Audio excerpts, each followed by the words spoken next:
En quoi vous êtes devenu diamantaire? Je ne suis pas diamantaire, pas plus que je ne suis commerçant, mais je suis un élu. Je suis député national, élu d'une circonscription territoriale, l'Odja, qui est une circonscription diamantifère et dans laquelle se trouvent en développement des activités d'exploitation artisanale de diamants qui sont autorisées, légalisées, libéralisées en République démocratique du Congo. Nous avons eu un appel de certains de nos frères électeurs de l'Odja qui croyaient avoir mis à jour une pierre d'une importance relative et qu'ils voulaient venir réaliser commercialement à Kinshasa et qui, comme ils en ont pris l'habitude depuis toutes mes années de représentant du peuple dans cette partie du pays, ont fait appel à moi pour sponsoriser. En tant que leader. En tant que député national, ont fait appel à moi pour sponsoriser leur déplacement vers Kinshasa, chose à laquelle je me suis prêté de bonne grâce, puisque tel est aussi le rôle d'un député. À qui appartient ces diamants? À ces creuseurs artisanaux. Et Lambert Mende a-t-il confisqué les diamants de ces creuseurs? Mais ils habitent chez moi. Comment confisquerais-je leurs diamants? Ils sont chez moi, dans ma maison. Je les loge. Je leur offre l'hospitalité. Comment pourrais-je confisquer un bien qui est à eux? Expliquez-nous. Je vous informe d'ailleurs qu'au moment où je venais ici, ils étaient encore à la CESC avec certains de leurs clients parce qu'ils ont déposé ce diamant, après me l'avoir montré naturellement, au centre d'évaluation et d'expertise des matières précieuses. Et je ne sais pas quel est le résultat, quelle est même la valeur de ce diamant. Là n'est pas mon problème.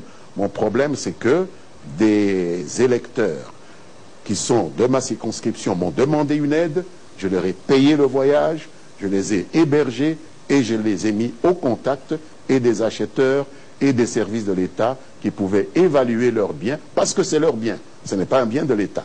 C'est leur bien, contrairement à ce que j'ai entendu dire. Lambert Mende, nous avons été tous, le monde entier, scandalisés, pour ne pas dire choqués par ce qu'on a vécu dans les réseaux sociaux. Expédition à votre domicile, honorable de votre État. On a vu des policiers, des militaires, vous avez été bousculés, etc. Comment vous avez vécu cette situation rocambolesque? C'est peu de dire que j'ai été bousculé, Jean-Marie, j'ai été molesté. J'ai même saigné du nez. Molesté. Molesté. J'ai saigné du nez et la chemise que je portais ce jour-là est toute rouge de sang. Je l'ai même déposée à la haute cour militaire parce qu'il y a des poursuites. J'ai décidé de donner des suites, aussi bien politiques que judiciaires, à cette pantalonnade qui a été initiée par l'un des miens, qui exerce un intérim à la tête d'un ministère du gouvernement central, qui a cru me faire la peau avec cette histoire. Est-ce qu'avant que vous continuiez, est-ce que c'était une opération de désacraliser l'icône Mende? C'est possible, mais ça peut être aussi, puisque moi je suis un intellectuel, ça peut être aussi une tentative d'extorsion de ce bien, ce diamant, qu'on estimait à 87, je ne sais combien de carats et sur laquelle tout le monde s'est mis un peu à saliver. Mais qui appartient à ceux qui l'ont creusé, parce qu'ils ont leur carte de creuseur. Est-ce que vous les avez, ces cartes? Parce que c'est l'argument que le ministre a dit que... Voilà une carte. Ils n'étaient pas détenteurs d'une carte, oui, je vois ici. Oui. Carte du négociant, Lusuke, là, l'homme qui est né à l'Odja, du district de province de Sankourou. Et voilà, il a payé ses 165 000 francs. Et c'était établi le 25 août 2018. Donc il a sa carte. Et il y a même une autorisation de sortie. Ah, pardon. Je m'excuse, très chers téléspectateurs. Effectivement, ce sont les documents qu'on a dit qu'ils n'étaient pas autorisés. Voilà, autorisation de sortie des produits miniers, c'est établi par le chef de division. Voilà, le service de l'État. Le chef de division provinciale de mines de Sankourou. Et enfin, ici, vous avez un procès verbal de gardiennage, parce que les services souhaitent toujours rentrer en possession des taxes qui leur sont dues, mais on a érigé ce responsable du groupe de creuseurs qui a trouvé la pièce rare, gardien de son bien. Et donc, je ne sais à quel titre. Alors, justement, je pose cette question. Regardez, je vais garder ces photographies. Oui, vous pouvez. Merci beaucoup. Comme ça, on regarde pour vous. Cette question beaucoup plus directe. Le vice-premier ministre Olongo, Basile de son prénom, a tenu un point de presse où il dit ceci. D'abord, il a commencé par dire que le ministre Mende ment. Deuxièmement, que vous n'avez pas été arrêté, vous étiez invité. Et puis, il a condamné la brutalité des policiers et des militaires. Le général a été suspendu après l'enquête de l'inspection générale. Ensuite, le colonel a été arrêté. Il y a des poursuites qui sont en cours en ce moment. Qu'est-ce que vous répondez au vice-premier ministre en charge de l'Intérieur qui a dit que vous avez exagéré, ce n'était qu'une opération d'invitation qui vous était adressée? Le vice-ministre de l'Intérieur qui assume l'intérim de ministre de l'Intérieur, parce qu'il n'est pas vice-premier ministre, moi, je respecte le droit. Il est vice-ministre assumant l'intérim de vice-premier ministre de l'Intérieur. Je pense que s'agissant de savoir qui ment ou qui ne ment pas, vous avez l'information, puisque d'abord c'est une invitation avec des coups qui se terminent par du sang, etc. Je ne sais pas s'il en existe beaucoup. Vous en savez beaucoup, vous, des gens qu'on invite en les frappant et en faisant couler du sang. Vous en connaissez, vous, des gens qu'on invite dans les circonstances qui ont circulé, dont les images ont circulé dans les réseaux sociaux. Donc, je vous laisse juge de celui qui ment et de celui qui ne ment pas. Deuxièmement, je pense que, en ce qui concerne les responsabilités, je pense qu'elles sont à établir. Il y a bien sûr une responsabilité du général de police qui a exécuté l'ordre, oui, mais il y a la responsabilité du donneur d'ordre qui manifestement... Mais il dit qu'il n'était pas au courant. Ah non, il ne pouvait pas être en même temps au courant et donner des justifications comme il les a multipliées avec beaucoup de contradictions. Oui, il a dit que ces réserves n'avaient pas d'autorisation. Oui, d'après la loi d'Akajika, oui, ces diamants appartiennent à l'État et l'État devait s'en saisir. Mais nous avons une loi minière que je connais probablement mieux que lui, qui est venue au Parlement un peu sur le tard. Je la connais de A à Z. Je pense qu'en ce qui concerne l'exploitation artisanale du diamant, tout ce qu'on demande à ces gens, c'est de se faire enregistrer auprès de l'État, de faire leur travail et de déclarer les produits qu'ils trouvent. À partir de ce moment-là, payer leurs taxes. Monsieur Olongo aurait voulu que ces gens puissent lui remettre à lui, je ne sais pas à quel titre. J'ai ici, Jean-Marie, oui, l'extrait de l'ordonnance fixant les attributions des ministères. En ce qui concerne le ministère de l'Intérieur, je lis politique d'administration du territoire, coordination des rapports entre les membres du gouvernement et les gouverneurs, organisation, fonctionnement, agrément des partis, identification, encadrement, recensement administratif des populations, relations avec la CENI, etc. Je ne vois nulle part d'attribution relative au secteur minier. Parce qu'il y a un ministre des Mines. Oui. Alors, qu'est-ce qui a rendu M. Basile Olongo, ministre ad interim? Est-ce qu'il y avait flagrance de vol ou quelque chose? Non, mais quel vol? Des gens, ils sont chez moi avec leurs biens. Comment? Il est chez moi avec son bien. Comment est-ce qu'on peut m'accuser, moi, d'être voleur? Parce que j'héberge quelqu'un avec son bien. Il a son bien, il habite dans ma maison avec son bien. Alors, l'utilisation de la volé lui ou bien son bien?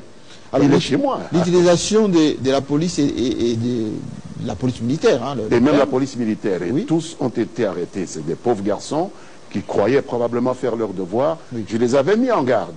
Je leur ai dit, si vous n'avez pas de mandat, je vous informe que nous sommes dimanche, je vous informe que je suis membre du Parlement, que vous ne pouvez pas opérer de la sorte sans l'autorisation du Parlement et que cette histoire ne restera pas sans suite. Mais justement, ils ne m'ont pas écouté et aujourd'hui, ils en sont pour... mais est-ce que là, vous n'allez pas quand même finir la carrière d'un général, d'un colonel? C'est pas moi, c'est celui qui lui a donné l'ordre de commettre cet acte. Et j'ai dit au général Awashango, je lui ai dit, général, vous n'êtes pas obligé d'exécuter, vous n'étiez pas obligé d'exécuter un ordre manifestement illégal. Il n'a pas eu le temps même de me poser des questions. Monsieur Awashango, oui, parce qu'à peine commençait-il à me poser des questions qu'il a reçu un coup de fil. J'ai cru comprendre que c'est le conseiller spécial du président Tshisekedi qui l'appelait pour lui demander ce qui se passait. Et il a bafouillé quelques explications. Ah non, l'honorable est devant moi. Je voudrais comprendre simplement ce qui s'est passé avec le diamant, etc. Et son interlocuteur, je crois, monsieur le conseiller spécial, Beya, lui a demandé de me relâcher immédiatement, chose qu'il a faite, sans même m'entendre. Il m'a ramené chez moi. Mais justement, qu'est-ce que vous répondez avec ma chemise ensanglantée et tout ça. Voilà. Quelle est la réaction par rapport à cette action immédiate du conseil spécial du président Tshisekedi? Je remercie d'abord la présidente de l'Assemblée nationale, Madame Mabunda, qui a pu rapidement contacter toutes les autorités, y compris la présidence de la République, et je me félicite de la promptitude de la réaction de la présidence, puisque je n'ai pas fait 15 minutes au service spécial de la police. Elonanda kona biso silence ekomi roi. Elonanda kona biso insomnie ekomi loi. Ata moto to ya kotianga toi. Ata na bimi na zongi ndako retard. Moto akotuna ngate anga mawa. Bolingo azate Cyril Kina. Alidore. Je ne dors pas la nuit. Elope komisa Tarzan koganga gangaka. Ekopi mwana banzete na kati ya zamba. Esengo ya bolingo ya jeune. Alizonga na koma Tarzan. Alieza fleur yo roi sopelaka mai ye moko. Na tongo na réveil.